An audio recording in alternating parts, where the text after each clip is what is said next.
BFM Business et Tech Co présente De quoi je me mêle, François Sorel. La deuxième partie de ce De quoi je me mêle, c'est tout de suite avec Lionel Costa qui nous a rejoint. Salut Lionel. Salut François.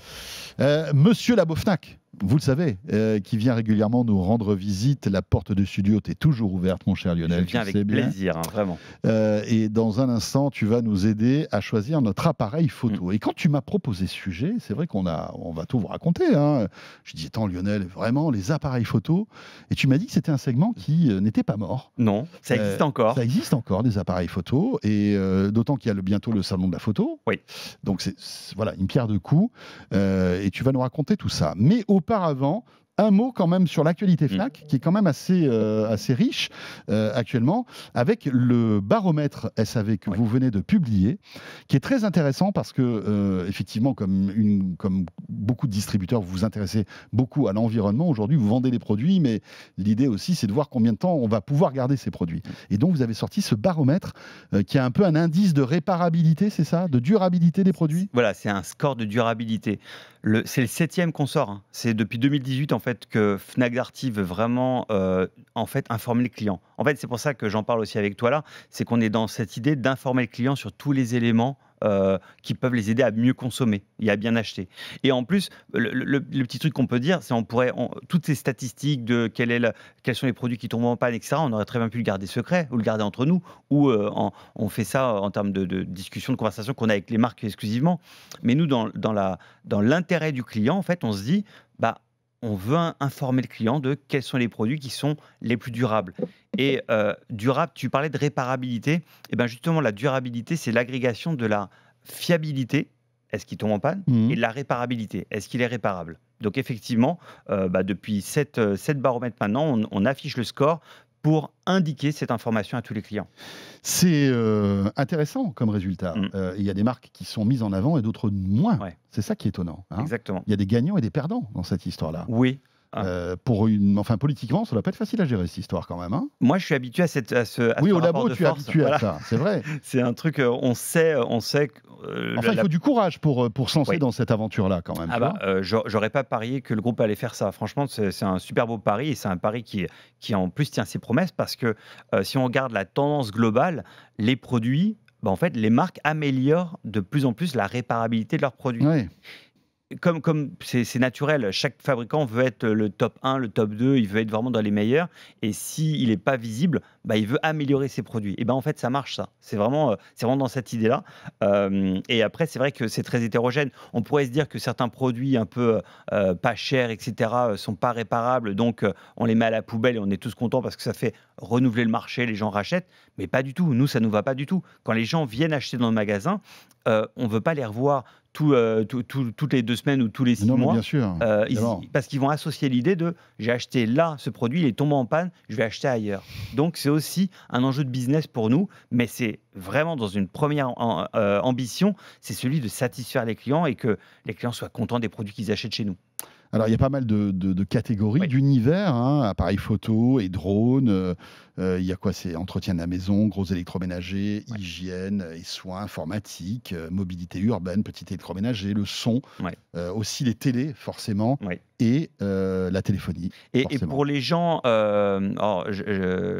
qui veulent en savoir un peu plus, qui peuvent aller un peu dans le détail, il faut taper simplement Darty et baromètre, et ils vont voir qu'en fait, c'est très hétérogène dans les catégories. Et on a des catégories qui s'en sortent très très bien en fiabilité, d'autres qui le sont un peu moins. Je prends le contre-exemple. Par exemple, la mobilité urbaine, elle obtient 50 en score, et sachant que c'est un score qui va jusqu'à 200.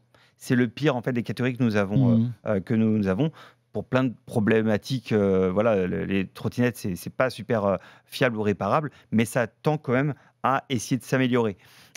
Et on a d'autres familles, par exemple, tu parlais du gros électroménager ou des télés, mais les gros électroménagers sont de plus en plus fiables, réparables. Donc, c'est bien parce que ça va faire progresser en fait, le milieu finalement, parce que voilà, une marque qui est un petit peu sur la tangente dans votre baromètre, elle va faire peut-être un petit peu plus attention pour remonter un petit peu dans les classements. C'est exactement ça. Et parmi toutes les catégories, ça va nous permettre d'enchaîner sur notre sujet, puisque il y a les appareils photo.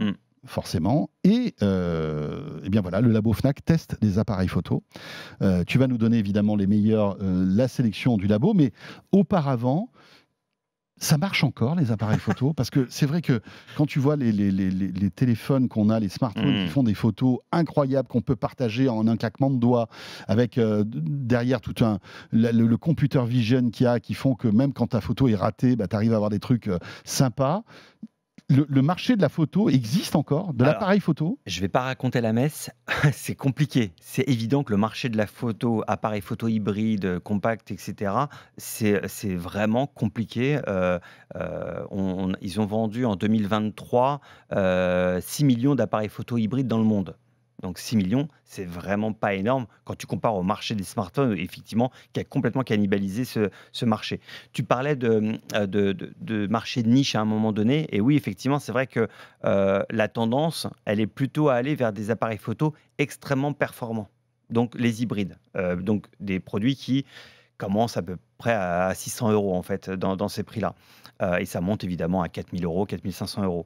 Et je vais juste faire un petit rappel technique de la différence entre un smartphone, sur la partie photo, hein, entre un smartphone et un appareil photo, ne serait-ce que sur la taille du capteur. Un appareil photo, c'est toujours la même chose. Capteur, objectif. Après, il y a le diaphragme, il y a le processeur, il y a plein de choses. Mais c'est capteur, objectif. Si je prends un 24-36 mm, hein, c'est la norme du standard photo, donc ça fait une diagonale de 4 cm 3. Si je prends l'iPhone 15 Pro Max, son capteur, il fait 1 cm. Ça veut dire 4 fois moins. Alors effectivement, toute la partie processeur qu'on peut mettre dans un smartphone va permettre des choses extraordinaires, de faire des belles qualités, mais n'empêche qu'un capteur photo, ça reste quand même quelque chose qui récupère des photons. Plus il est grand, plus il récupère des photons et plus il peut avoir une qualité d'image vraiment précise et nette. Donc pour des gens qui sont exigeants, l'appareil photo hybride, parce que c'est vraiment là-dessus que je vais angler mon discours, l'appareil photo hybride a vraiment des gros avantages en termes de qualité par rapport à des smartphones. Maintenant, mais pour quels usages? Alors, c'est ça, j'allais en venir, c'est vraiment, si jamais on veut prendre des photos à une soirée, mais entre potes, etc., c'est vrai que sortir le gros appareil photo, l'objectif, etc., waouh, c'est un peu risqué déjà, on veut pas le casser, c'est pas forcément pour cet usage. Par contre, si je veux faire un voyage en Australie, si je veux faire des photos pour un book, pour du mannequinat, ou si je veux même filmer les premiers pas de mon fils avec une belle qualité, avec les grands-parents derrière, etc., bah, c'est des moments, en fait, c'est des moments qu'on veut garder. Et souvent, le marché de la photo, il est vraiment sur cette partie-là, cette partie...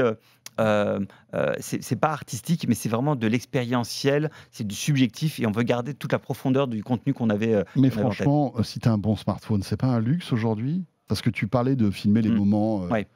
Tu prends n'importe quel smartphone aujourd'hui, moyen de gamme, il filme en 4K, 60 images secondes, avec voilà, des corrections même en basse luminosité.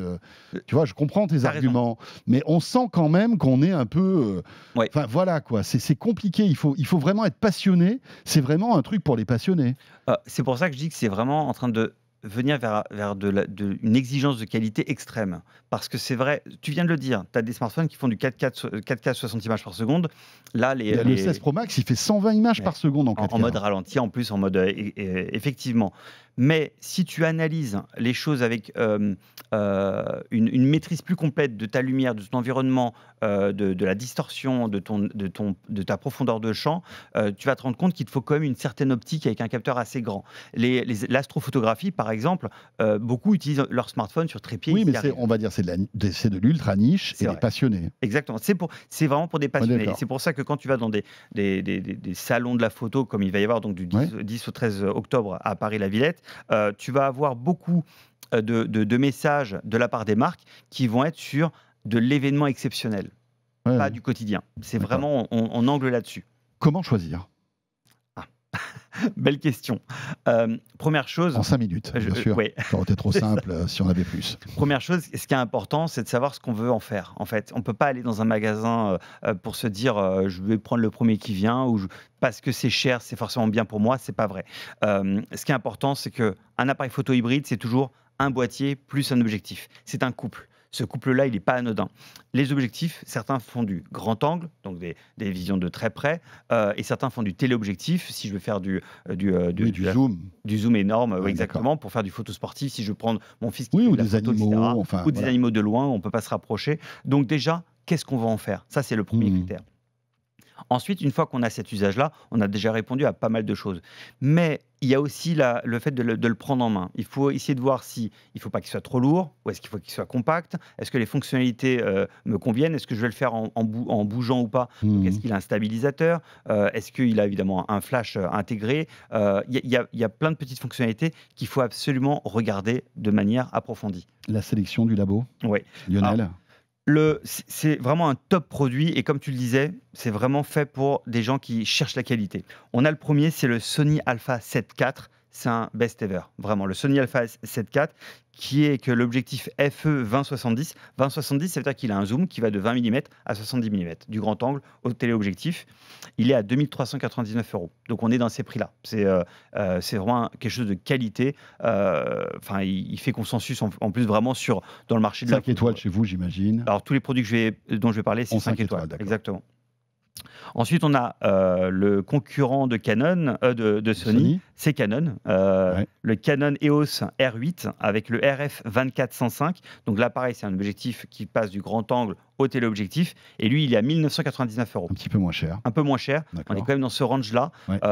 Et c'est quand même 2000 €, quoi. C'est quand même 2000 €. Et je sais pas, je pense que tu es au courant, mais il y a presque une guéguerre entre les utilisateurs Canon et Nikon. Là, je vais te parler d'un Nikon qui est quand même en top 3, le Nikon Z5. Alors, il y a d'autres Nikon qui sont sortis, mais en termes d'efficacité, de qualité, etc., celui-là, pour nous, il s'en sort quand même mieux que les autres. C'est le Nikon Z5 avec le Nikkor Z 24-50 mm. Donc, pareil, un objectif qui va du grand angle au standard. Et lui, il est à 1779 €. Alors, tous ces produits-là, je ne vais pas rentrer dans le technique, allez voir sur notre comparateur sur labofnac.com pour vous rendre compte, c'est du CMOS, c'est du plein format, du 24-36, donc des capteurs qui sont vraiment de haute qualité. Et j'ai une dernière section à donner, c'est la partie rapport qualité-prix, en fait, que je trouve vraiment bien. C'est un Panasonic. Panasonic DGG100. Oui, c'est bien. Là, on était quand même sur du haut de gamme. Du haut de gamme coûteux. Oui. Malgré tout, si on a envie de se lancer dans la photo et qu'on n'a pas ce budget-là, il y a quand même des trucs sympas. 5 étoiles aussi. 5 étoiles aussi, mais je l'ai vraiment sélectionné parce qu'il est à moins de 700 €. Il est à 699 €. C'est le Panasonic DCG100. Et Panasonic. Donc c'est un Lumix, c'est ça? Exactement. Avec lui un objectif 12-32 mm, donc plutôt grand angle. Alors le grand angle, beaucoup vont dire c'est pour le portrait, mais pas forcément. Ça peut être aussi pour des visions architecturales très artistiques avec des lignes comme ça. Et lui c'est un 4/3, c'est pas un plein format, mais il a un stabilisateur intégré. Enfin, voilà. À ce prix-là, on sait déjà qu'on va avoir quelque chose de qualité pour rentrer dans le monde de la photo avec les réglages du monde de la photo. C'est-à-dire que si je compare ça à un smartphone, il est moins cher qu'un smartphone évidemment, mais il est vraiment fait pour vraiment s'accaparer les réglages en luminosité, en ISO, en sensibilité, en exposition, en ouverture, pour créer vraiment des clichés de qualité dont on a une maîtrise complète. Et que ne pourra pas faire un smartphone haut de gamme? Si je prends l'iPhone 16 Pro Max, on pourra avoir des artifices qui pourraient, pour certains usages, ça pourrait vraiment se rapprocher à ça. Mais à cause de la taille du capteur et de l'optique, et même le mode rafale et le mode les mises au point automatiques, il y a des limitations. Exactement, c'est un peu plus efficace avec l'appareil photo, mais on se rapproche évidemment de la qualité d'un smartphone. Dernière question de novice, en termes de connectivité, tous ces appareils-là, tu peux facilement transférer les photos, les mettre sur ton smartphone, etc. Ou c'est la galère? Non, c'est pas la galère. C'est de plus en plus, tous ils ont le Wi-Fi intégré, ou sinon on rajoute une carte SD qui rajoute une connectivité Wi-Fi, ça c'est du sans fil, évidemment tous en USB, on récupère tout, on a un lecteur de carte, on met la carte dans l'ordinateur, on récupère tout. C'est beaucoup moins évident que sur un smartphone qui lui va tout de suite mettre les photos dans le cloud, on va pouvoir le partager assez facilement. Donc il y a beaucoup de marques d'ailleurs qui essaient d'orienter la partie connectivité pour justement un peu concurrencer la facilité d'accès de partage des smartphones, mais en termes de connectivité, on n'est plus comme avant sur un boîtier avec une grande carte mémoire qu'il faut placer systématiquement. On a toujours une connexion sans fil d'une manière ou d'une autre. C'est rigolo parce que l'iPhone 16 j'ai l'impression, veut encore manger l'appareil photo avec ce nouveau bouton qui est arrivé sur le côté, tu sais, et qui fait que finalement, tu mets ton téléphone à l'horizontale et tu as un bouton spécifique qui déclenche automatiquement l'appareil photo et qui permet de rentrer dans les menus simplement en touchant cette zone-là, quoi. Cette maîtrise de la photo, elle est de plus en plus demandée, en fait. Est-ce que les smartphones vont complètement manger les appareils photo? Il y a encore de la marge. Il y a encore des choses qu'on ne peut pas faire avec un smartphone qu'on fait avec un appareil photo réflexe. Hybride, pardon, pas réflexe, hybride. Et puis, voilà, il y a toujours aussi des spécialistes, hein, les ténors dans ce domaine-là. Tu disais Sony, Canon, Nikon et Panasonic avec les Lumix. Il y a Leica, Fuji, il y en a beaucoup d'autres aussi. Hein. C'est vrai que c'est un marché quand même assez... Ils sont encore là. Encore grand, hein, c'est sûr. Merci Lionel. Merci François. Voilà, si vous voulez en savoir plus, bien sûr, vous avez le dossier complet. Hein, le comparateur du Labo Fnac, labofnac.com. Vous allez à choisir. Sur Fnac.com, dans nos magasins, on a tout ce qu'il faut. Top, merci beaucoup Lionel. Pour terminer ce De quoi je me mail, merci de nous avoir suivis. Rendez-vous la semaine prochaine. Et puis tiens, si vous êtes avec nous en podcast audio, le petit module exclusif avec Anthony et Nicolas qui arrive tout de suite. À très vite et bon week-end à vous toutes et à vous tous.